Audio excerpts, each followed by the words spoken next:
తప్పైందని తెలంగాణ సమాజం ముందు బీసీలో క్షమాపణ చెప్పి రేవంత్ రెడ్డి. నేను ఏమంటే రేవంత్ రెడ్డి క్షమాపణ ఏం చెప్తాడు? సిగ్గు తప్పిన వాళ్ళు మీరు చెప్పాలి. బీసీ ప్రధానిగా ఉండి సిగ్గు లేకుండా, సిగ్గు ఎగ్గు లేకుండా మీరు ప్రవర్తిస్తున్నారు, మొండికి అడ్డం పెట్టిర్రు. ఇలా బీసీ ప్రధానమంత్రి అంటాడు, బీసీ గుణకరణ లెక్క చేయనంటాడు.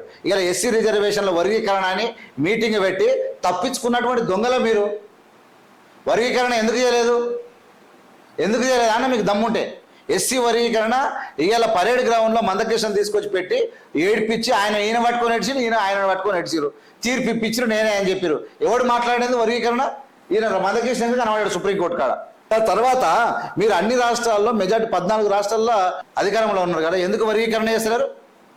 అంటే ఎవడు ఆటలాడుతున్నా అంటే మీడియాను కంట్రోల్ చేసి ఏం లేకుండా విదేశాల్లో తిరుగుకుంటూ ఏడవుండో ఎలక్షన్లప్పుడు వస్తాడు ఆయన.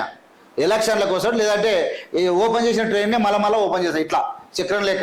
ఓసారి ఢిల్లీలో, ఓసారి మధ్యప్రదేశ్లో, ఓసారి ఉత్తరప్రదేశ్లో, ఓసారి మన ముంబైలో, ఓసారి తెలంగాణలో, ఓసారి బెంగళూరులో. ఆ రోడ్ పోటీ అన్నీ ఓపెన్ చేసుకుంటూ పోతారు. ఒకటే చేస్తేనేమో ఓపెనింగ్లు, లేదంటే విదేశాలు.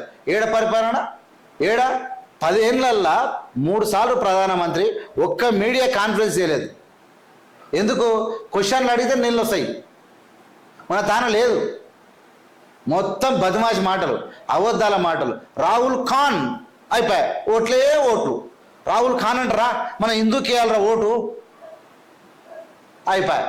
ప్రజలు అయిపోయా నమ్మిరు. రాహుల్ ఖాన్, ఇందిరాగాంధీ ఎక్కడ, ఆమెది ఏ కులము, ఈయనది ఏ కులము. ఇంకెన్ని రోజులు రా మీ బతుకులు? ఇదేమి రాజకీయము, ఇదేమి చెత్త వ్యవహారం. ఈ రఘునందన్ కాదు, చిన్న కార్యకర్తలు కూడా అదే పని మీద ఉంటారంటే. నేను కార్యకర్తలు కూడా ఇది పద్ధతేనా?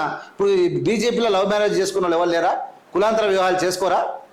మీ పిల్లలను ఇలా చేసుకుని ఏ కులం అంటే ఎంత అవమానం ఉంటుంది వాళ్ళకు? ఈ దేశంలో ఒక ఉన్నతమైనటువంటి పొలిటీషియన్ పట్టుకొని నీది ఏ కులం అని అడుగుతారా? కులాల మీద నడిపిస్తారా మీరు? ఏ కులమో చెప్తేనే మీరు గౌరవిస్తారా? సిగ్గుశరం ఉండాలి కదా మనకు.